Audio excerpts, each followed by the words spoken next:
Hey team, I was alive for America's 200th birthday, and I'm still standing here for the 250th. This is Empathy on Wheels with the daily holidays, remembrances, and awareness days for July 4th. They teach me about myself by learning what matters to others. Today, the United States turns 250 years old. There will always be people who throw shade on this country by pointing out every flaw from its past.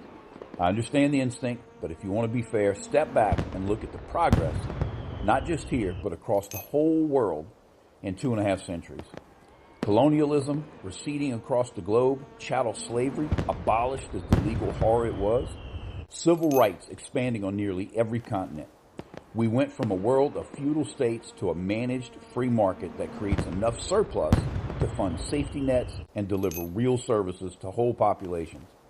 That deserves to be named. But the work is not done. Our biggest problem is not a lack of resources. It is getting those resources to the right people without interruption. I worked with the homeless population for several years while I lived in downtown Nashville, so I'm not speaking from a textbook. Connecting someone to a social worker who can organize their needs is only the first hurdle. The bigger heartbreak comes after. I've watched people finally get awarded benefits and housing and then get overwhelmed and robbed.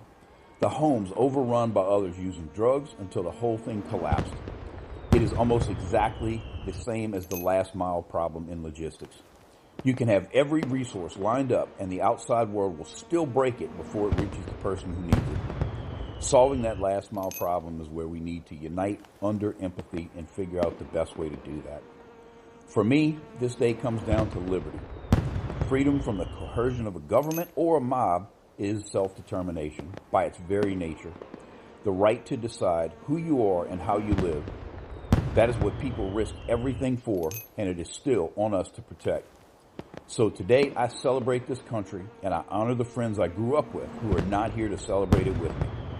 Losing them is the heaviest thing I've carried over these past 50 years. Please live each day with gratitude, keep your head on a swivel, and be safe.